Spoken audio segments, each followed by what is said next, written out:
Assalamualaikum warahmatullahi wabarakatuh. Berjumpa kembali ya dengan saya Teknisi Musafir. Bagaimana kabar sobat-sobat Teknisi Musafir? Mudah-mudahan selalu baik-baik saja ya. Oke, di konten kali ini masih edisi besi-besi tua ya sobat-sobat semua.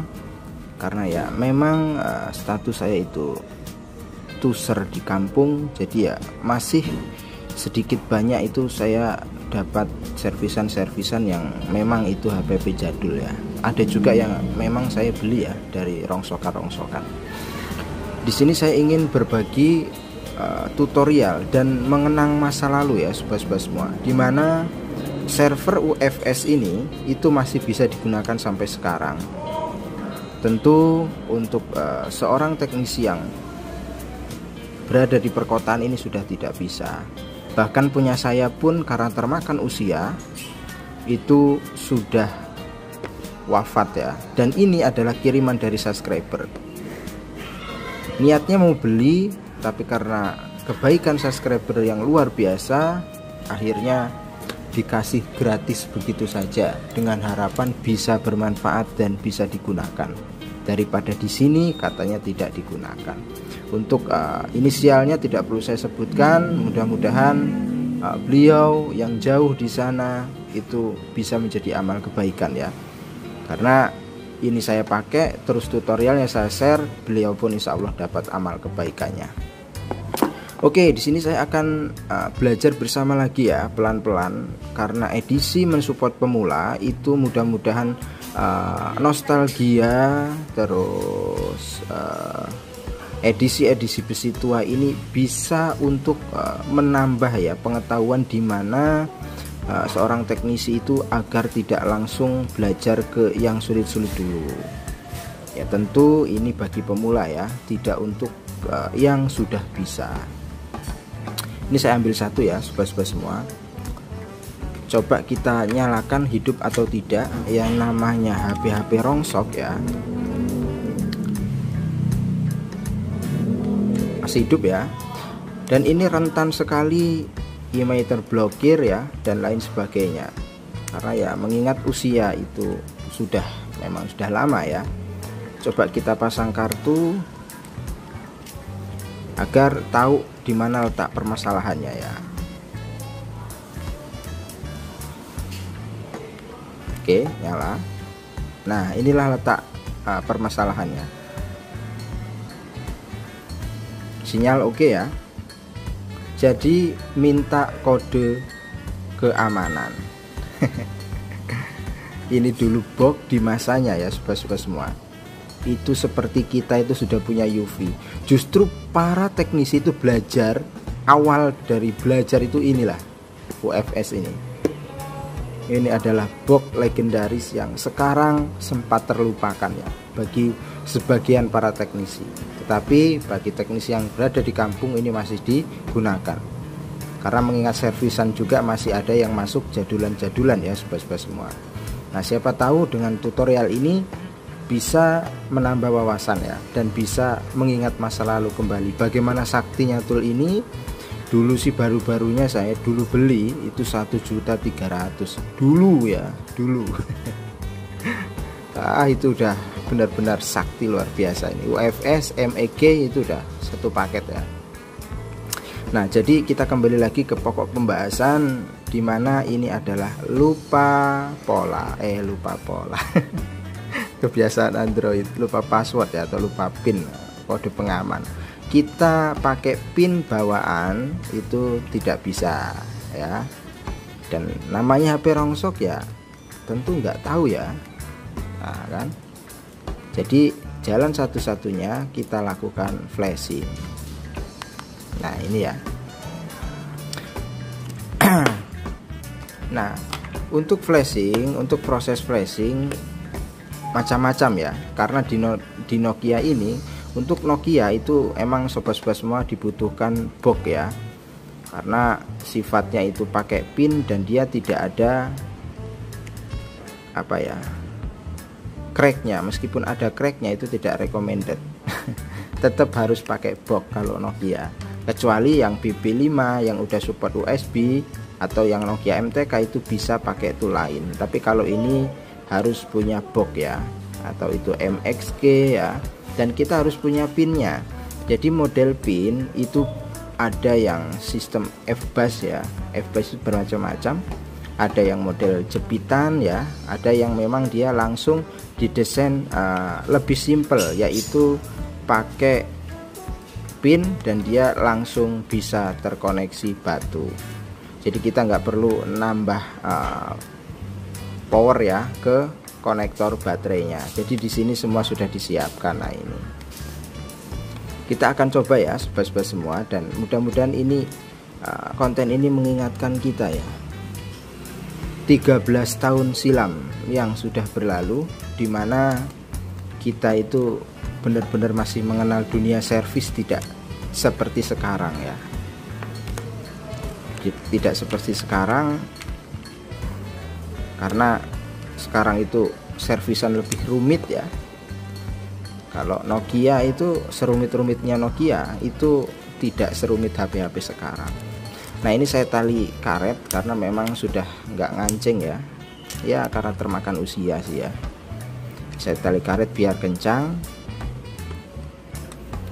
Nah ini seperti ini ya. Jadi yang pakai jepitan juga bisa, yang pakai lebih simpel seperti ini, yang plus dengan baterai dia juga bisa ya. Oke, setelah seperti ini kita hubungkan ya ke boxnya. Nah seperti ini. Oke, jadi cara penghubungannya seperti itu saja. Sekarang kita fokus ke PC ya sobat-sobat semua. Kita buka DCT BB5 ini, karena server ini sampai sekarang itu masih aktif atau masih bisa digunakan. Bahkan ya, ini info ya, yang UFS ini turbo itu sudah support untuk Android, tapi kalau untuk UFS 3 belum bisa ya. Itu info, bisa dicek di Google. Nah ini sudah muncul ya sobat-sobat semua untuk toolnya. Lalu kita klik connect dulu. Tujuannya itu mengkoneksikan antara PC dan boxnya. Nah itu tujuan dari table connect ya. Nah kalau muncul seperti ini, lisensi sudah tertera ya, itu tandanya antara PC dan box itu sudah terkoneksi dengan baik. Setelah terkoneksi dengan baik, kita pilih DCT4 ini ya. Kita pilih DCT4. Biasanya untuk HP-HP jadul itu dia tergolong atau terkelompok di kategori DCT4. Kalau BB5 itu sebagian itu sudah ada support USB-nya. Nah kita pilih DCT4. Nah untuk RAM 1280 ya, maaf, untuk RAM RM ya, untuk RM 1280 itu RM647. Kita cari saja RM647. Nah ini, lalu kita masukkan file MCU nya. Nah ini file MCU nya, lalu kita masukkan file PPM nya, lalu kita masukkan file CNT nya atau image ya. Setelah seperti itu kita klik cek. Gunanya cek itu untuk mensinkronisasikan ya antara PC, box dan HP. Kalau yang connect tadi itu untuk mengkoneksikan antara box dan PC. Tetapi kalau untuk cek itu untuk mengkoneksikan PC, box dan HP yang akan dieksekusi. Oke, sekarang kita ulang lagi cek. Kalau terkoneksi maka dia akan berjalan ya barnya. Nah itu bisa dilihat ya. Nah itu tanda antara PC, box dan HP itu terkoneksi dengan baik. Setelah itu, agar kita tidak salah versinya, kita klik info untuk mengetahui versi firmware bawaannya. Nah ini langsung diberitahu oleh toolnya. Untuk versi bawaannya itu versi 7. Nah, di sini tadi saya sudah sertakan versi 7. Oh, berarti versi 7 itu memang versi paling akhir ya untuk RM647 atau Nokia 1280. Setelah seperti itu kita lakukan write flash. Nah, inilah yang dinamakan metode flashing. Jadi seperti itu tahap-tahapannya. Nanti untuk BB5-nya itu kan banyak tool ya, bisa lewat tool ini, bisa lewat Infinity ya, Infinity Base, untuk cracknya juga ada itu. Jadi banyak fungsinya. Selain itu bisa untuk write PM ya, untuk repair image, juga untuk backup RPL ya, bisa.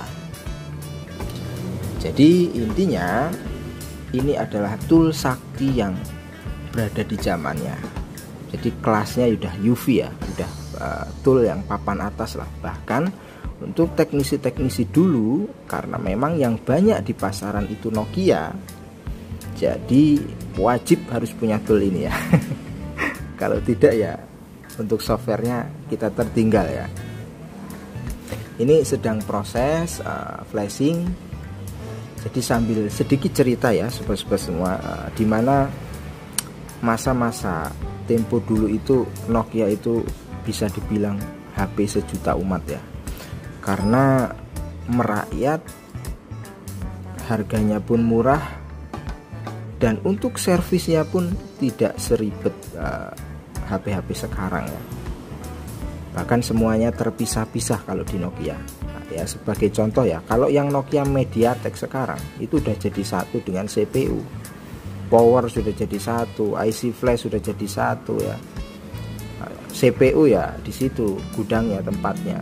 Jadi kalau Nokia zaman dulu itu dari IC keypad ya, terus Bluetooth, terus SIM, terus cas, itu semua ada. Terus memory card, itu semua ada IC-nya. Ya untuk kelas 6600 ya, X3, X2, nah itu sendiri-sendiri. Di sini tertulis proses violet ya. Coba kita ulang ya sobat-sobat semua. Di manakah letak kesalahannya? Coba kita cek lagi.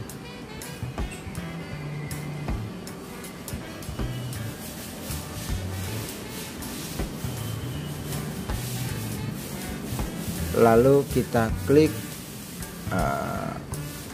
reset, terus full factory default ini ya, kita centang. Kayaknya tadi yang awal belum dicentang. Lalu kita klik write flash, kita coba.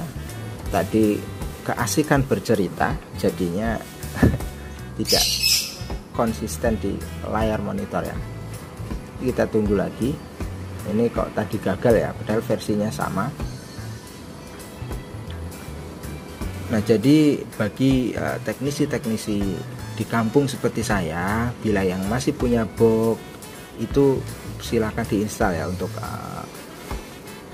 toolnya, karena masih servernya itu masih, jadi servernya itu masih hidup dengan tujuan ya, meskipun masih jarang servisannya. Biasanya yang servis HP seperti ini itu kebanyakan dari orang-orang tua yang berada di kampung, karena mereka itu lebih gampang cara pengoperasiannya.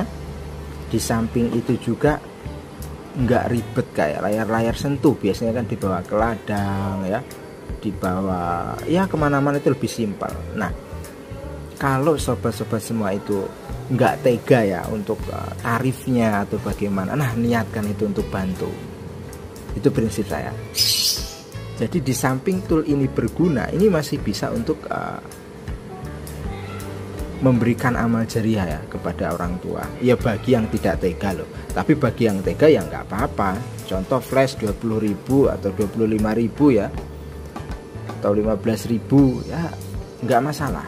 Tetapi bagi yang nggak tega, bisa untuk dijadikan tempat beramal ya. Nah, ini kita tunggu lagi ya prosesnya, karena tadi di awal kok ada notif violet ya, harusnya tidak ada, harusnya. Jadi kita belajar santai saja, karena memang ini edisi support pemula dari hal-hal yang termudah dulu. Nanti kedepannya apabila untuk eksekusi Nokia itu sudah ada semua ya intinya itu sampel ya, kalau semua itu nggak mungkin, intinya sampel. Untuk flash 1202 sama caranya, hanya saja kita beda untuk versi firmware-nya. Flash untuk C1 contoh, terus 18 masih banyak lagi ya untuk DCT4. Itu caranya sama, hanya saja yang membedakan itu adalah tempat tabel RM dan firmware-nya. Oke, bisa dilihat sobat-sobat semua. Yang awal tadi memang violet, ternyata setelah kita eksekusi kembali dan centang untuk full factory default dan reset user log ini, bisa juga init sim log ini kita reset ya, kita centang maksudnya, ternyata down, flashing down ya, shutdown. Oke, kita akan buktikan ya apakah berhasil. Kita pasang kartu.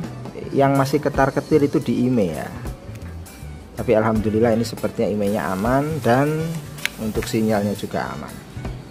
Apakah metode ini berhasil? Suaranya sungguh-sungguh sangat mengingatkan ke masa lalu. Oke, untuk sinyal mantap ya, dan tidak ada password lagi ya, mantap jiwa membahana ya. Coba pengaturannya di font ya, language kita pilih Indonesia. Oke, sudah mantap ya dan siap untuk dipasarkan. Mungkin itu saja ya sobat-sobat semua tutorial singkat ini. Untuk yang ingin bertanya-tanya bagaimana cara install, cara update toolnya, nanti bila perlu di share akan saya share ya. Sampai berjumpa lagi di video berikutnya. Assalamualaikum warahmatullahi wabarakatuh.